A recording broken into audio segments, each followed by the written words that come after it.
अस्सलाम वालेकुम दोस्तों। पाकिस्तान सुपर लीग के दूसरे रोज में कराची ने कोयटा ग्लैडिएटर को शिकस्त दे दी। मगर वीडियो शुरू करते हैं। पाकिस्तान क्रिकेट बोर्ड ने पाकिस्तानी फास्ट बॉलर नसीम शाह को शो कास्ट नोटिस भेज दिया है। इसका थोड़ा सा मैं आपको बैकग्राउंड, वैसे मैंने वीडियो डाली थी आज सुबह भी, कल भी इस पर जिक्र किया था। पाकिस्तान क्रिकेट बोर्ड ने पीएसएल के पहले यानी कल के रोज में एक वीडियो शेयर किया अपने ट्विटर पर, जहां पर सीएम पंजाब मरियम नवाज साहिबा जो हैं वो आ रही हैं पहले दिन के। अगरचे कोई ओपनिंग सेरेमनी नहीं थी बट उनको बुलाया गया था। उन्होंने जो रिप्रेजेंटेटिव थे फ्रेंचाइजीज के ऑनर्स और बाकी लोग, उनके साथ मुलाकात की। एक बस रस्मी सी एक छोटी सी तकरीब रखी गई। उस तकरीब को शेयर किया पाकिस्तान क्रिकेट बोर्ड ने अपने ट्विटर पर, जिसको शेयर किया नसीम शाह के ट्विटर हैंडल से शेयर किया गया और ऊपर कुछ लिखा गया जो कि एक तनकीदी लाइन थी। कोइन लिखा गया कि मतलब लॉर्ड में कोइन को किसने बुलाया, ऐसा कुछ लिखा गया। और 13-14 मिनट ये ट्वीट बरकरार रही और बाद में इसको डिलीट कर दिया गया। 2-3 घंटों के बाद दोबारा फिर नसीम शाह के ऑफिशियल ट्विटर हैंडल से एक और ट्वीट की गई और बताया गया कि उनका ट्विटर जो है अकाउंट, जो है ट्विटर अकाउंट, वो हैक कर दिया गया था और अब सब कुछ वापस हो चुका है। मगर बहुत से लोगों ने पूरा एक दिन इस चीज के ऊपर चर्चा किया कि क्या नसीम शाह ने जानबूझ के किया। जो लोग स्पोर्ट्स को कवर करते हैं मेरे जैसे, उनको अंदाजा है कि ये जितने भी ट्विटर अकाउंट हैं पाकिस्तानी क्रिकेटर्स के, वो सब के सब उनके मैनेजर डील करते हैं। मैंने आज सुबह को वीडियो में भी इसमें एक्सप्लेन किया था, फिर दोबारा बता देता हूँ कि अमूमन मैनेजर ही डील करते हैं और जो इंग्लिश लिखी गई थी वो नसीम शाह की है नहीं है, जितना मैं समझता हूँ। और इस तरह की किसी भी कंट्रोवर्सी में नसीम शाह कभी पड़े भी नहीं है। मगर उनके ट्विटर अकाउंट से ये हुआ। अब किसने किया, ये सब चीज़ें ऑफ कोर्स अभी सामने आएंगी जब पाकिस्तान क्रिकेट बोर्ड ने एक नोटिस भेजा है और तहरीरी जवाब मांगा है। उस जवाब को देखकर फिर पाकिस्तान क्रिकेट बोर्ड फैसला करेगा कि सजा देनी है या नहीं। और जो फिर ट्विटर के ऊपर नसीम शाह ने लिखा कि उनका ट्विटर अकाउंट हैक हो गया था, क्या वाकई हुआ या नहीं हुआ। ये बहुत सी चीज़ें हैं जिसका जवाब नसीम शाह के ऑफिशियल रिटर्न आंसर के अंदर जो क्रिकेट बोर्ड को भेजा जाएगा उसमें आएंगे।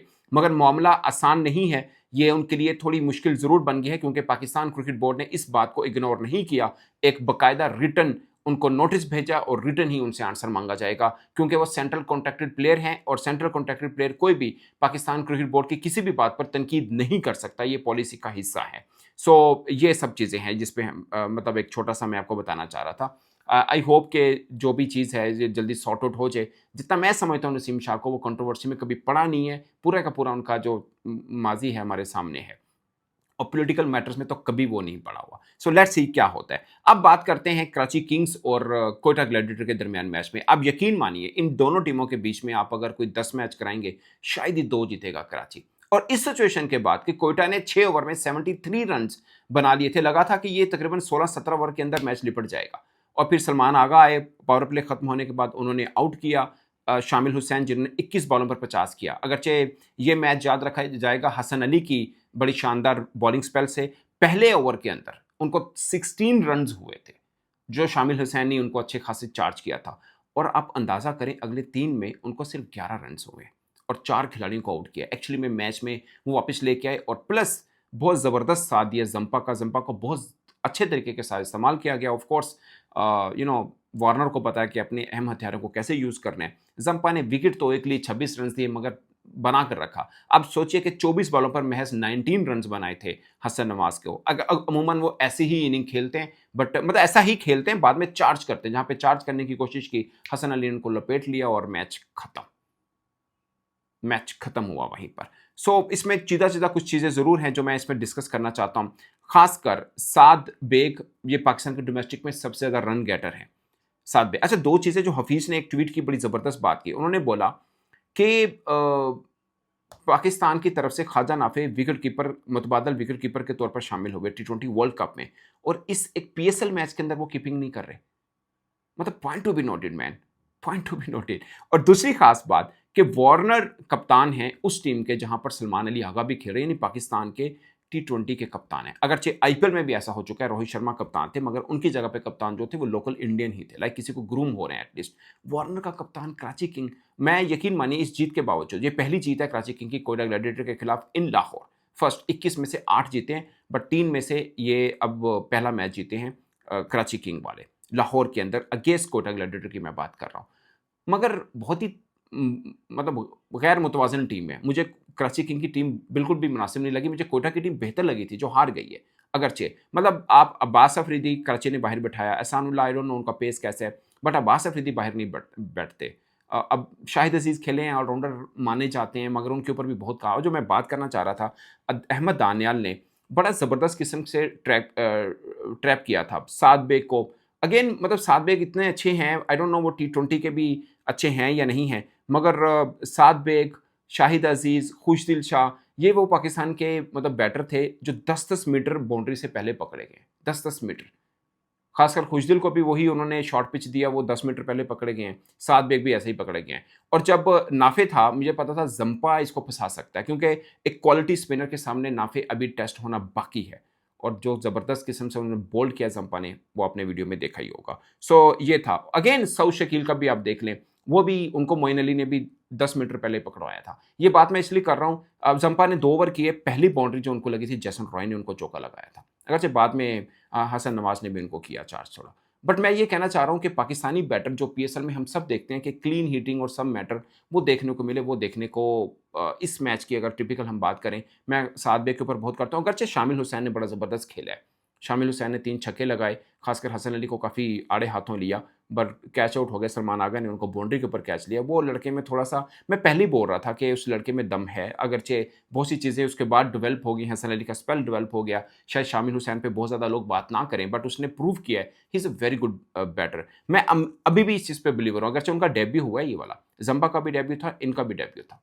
शामिल हुसैन का भी डेब्यू था, जंपा का भी डेब्यू था। बट मैं एक चीज़ आपको बता दूँ, मुझे ये लगता है कि शामिल हुसैन को शायद हमने फिर भी जल्दी कर दिया था पाकिस्तान में। मैं पहले दिन से कह रहा हूँ, लड़का पर्ची नहीं है, he is very good batsman, but उसको 1 साल डोमेस्टिक में थोड़ा-सा और रगड़े खाने देना चाहिए था। 2 साल पीएसएल के गुज़र देने जाने के बाद पाकिस्तान टीम में, मैं नहीं कह रहा टी20 में, वनडे का वो अच्छा लड़का है। सेम साद बेग है, उसने बड़े अच्छे रन किए रेड बॉल में और लिस्ट ए में, बट उनको टी20 में मतलब ठीक है, कराची किंग की मर्ज़ी है, और मैंने उनकी पूरे का पूरा स्क्वाड देखा है, कोई और मुतबादल बनता भी नहीं है कि साद बेग की जगह पे किसको और रखना है। अब आज़म खान पे आते हैं। आज़म खान ने बहुत अच्छा छक्का लगाया उस्मान तारिक को, मगर उस्मान तारिक ने ही उनको क्लीन बोल्ड किया। दोनों इकट्ठे बहुत खेलते रहे हैं, इकट्ठे एक ही टीम में भी रहे हैं। But Azam Khan last PSL से लेकर इस पीएसएल तक एक भी कॉम्पिटिटिव टी20 मैच नहीं खेले।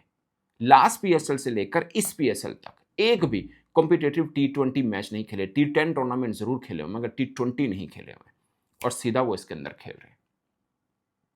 मैं हमेशा बात करता हूँ, he is a very good batsman टी20 का, मगर हमने तो सुना था कि उन्होंने वेट बहुत कम कर लिया, बाकी सब चीज़ें की हैं, वो दिखा नहीं है। एक छक्का मारा ज़रूर, मगर उससे पहले भी 2-3 बॉल्स उस्मान तारिक ने बड़ी अच्छी उनको बीट भी की थी। एक छक्का लगाया, फिर बोल्ड हुए और बुरी तरह से बोल्ड हुए। सो ये चीज़ें हैं। अहमद दानियाल की बॉलिंग मुझे बेहतर लगी, खासकर डेथ ओवर उन्होंने शानदार किया। हसन अली की तो बहुत ही ख़ास चीज़ें रही हैं। जंपा बड़ा ट्रम्प कार्ड के तौर पर वार्नर उनको यूज़ कर रहे हैं, मगर कोयटा ग्लैडिएटर अगर कराची किंग्स से नहीं जीत सकती ना, मेरे ख्याल में टॉप 3 टीमों में जो उनका स्क्वाड है, मैं स्क्वाड की बात कर रहा हूँ, जितना आज बोंगे तरीके से खेले वो अलग बात है, मगर स्क्वाड उनका बहुत ज़बरदस्त है।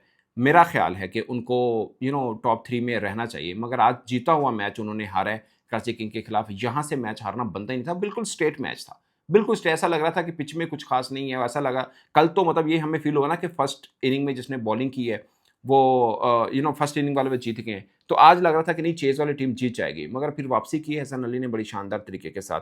सो वो टूटा नहीं है। मगर जब तक बैटिंग कर रहे थे शामिल हुसैन और सऊद शकील, सब ठीक लग रहा था।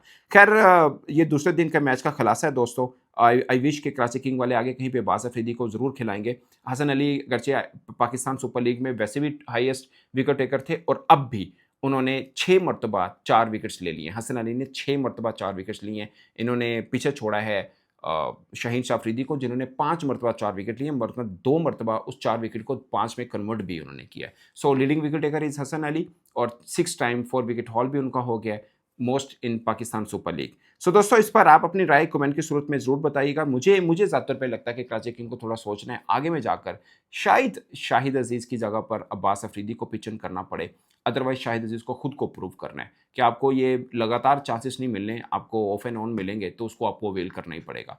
क्योंकि इनको कहा तो जाता है कि अच्छे करैक्टर हैं, ऑलराउंडर हैं, मगर अभी दमखम दिखाना उनको बाकी ज़रूर है। इस पर दोस्तों अपनी राय कमेंट के सूरत में ज़रूर बताइएगा। मेरी तरफ से इतना ही, इजाज़त दीजिए, अल्लाह ने के बाद।